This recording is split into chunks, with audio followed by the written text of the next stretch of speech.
Supreme court में सुनवाई में सिर्फ तारीख पे तारीख लग रही हैं। सुप्रीम कोर्ट में जो पिछली सुनवाई थी, पहले 22 तारीख को हुई, फिर 23 तारीख को हुई, फिर जाके 24 तारीख को हुई फाइनली। और बहुत दिनों के इंतज़ार के बाद आज 8 अक्टूबर को हम लोगों को पूरी उम्मीद थी कि कुछ न कुछ हमारे पक्ष में फैसला आएगा। और जब आज सुप्रीम कोर्ट की सुनवाई के दौरान जो सुप्रीम कोर्ट के जज नरसिम्हा जी हैं, उन्होंने स्पष्ट शब्दों में बोला है क्यों ना स्टे हटाकर इनको अंतरिम राहत दी जाए। तो फिर वहाँ पर जो सरकार के सॉलिसिटर जनरल तुषार मेहता हैं, उन्होंने टाइम मांगा कि हमको टाइम दिया जाए। तो उन्होंने 9 तारीख का टाइम मांगा। तो फिर जज ने बोला कि हमारे पास कल अभी टाइम नहीं है। तो फिर उन्होंने तुषार मेहता जी ने बोला कि जो भी डेट मिले उसमें आप हमको टाइम दे दीजिए। तो फिर जज ने बोला नहीं, हम इसको जब रेगुलर सुनवाई कर रहे हैं तो हम इसकी रेगुलर सुनवाई ही करेंगे। तो फिर से 9 अक्टूबर को सुनवाई के लिए बोला है। और जज साहब ने यह भी बोला है कि यह सभी याचिकाएं हम हाई कोर्ट में ट्रांसफ़र करेंगे। तो मेरा सरकार से यह पूछना है कि जब हाई कोर्ट में सुनवाई चल रही थी, सुनवाई हो भी गई थी, फैसला भी हो गया था, जो 105 यूथ फॉर इक्वलिटी की याचिका थी वो डिस्पोज हो गई थी। तो फिर 70 से ज़्यादा पिटीशनें सुप्रीम कोर्ट में क्यों ट्रांसफ़र करानी पड़ी? आज वही नौबत फिर से आ गई है।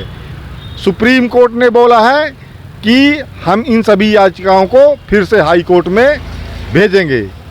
तो सरकार से मेरा यह पूछना है कि आखिर क्या नौटंकी चल रही है?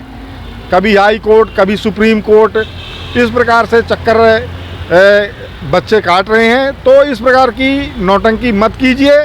मेरा तो सरकार से अनुरोध है कि कल आप सही तरीके से आप सिर्फ और सिर्फ अंतरिम राहत मांगिए और ओबीसी के बच्चों को तुरंत नियुक्त दीजिए। गुमराह करना बंद कीजिए।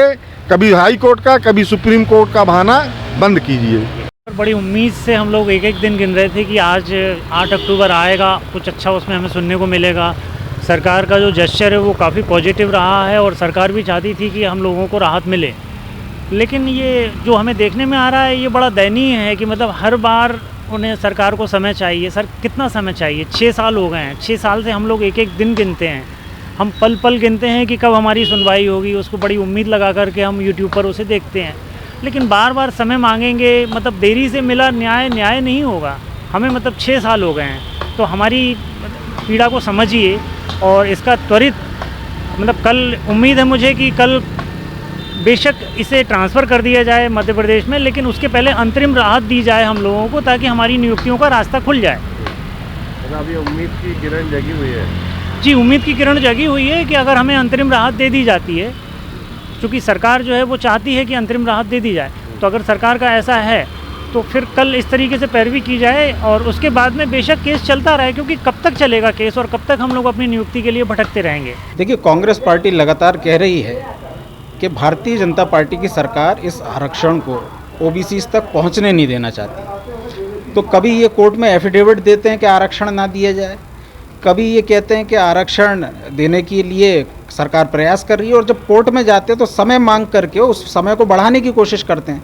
तो मुख्य रूप से क्योंकि भारतीय जनता पार्टी की मंशा आरक्षण देने की नहीं है, इसे टालते रहने की है, ताकि ओबीसी समाज के जो लोग हैं वो ओवर एज रोज़ होते जाएं और उनको अधिकार ना मिले। तो भारतीय जनता पार्टी सरकार को बताना चाहिए, आपको जाकर के वहाँ यही तो कहना है कि आरक्षण हम देना चाहते हैं, यही आप नहीं कह पा रहे हैं। इस कारण आरक्षण जो है लगातार लेट हो रहा है और भारतीय जनता पार्टी सीधे सीधे जिम्मेदार है जो ओबीसी समुदाय को आरक्षण नहीं मिल पा रहा है उसके लिए।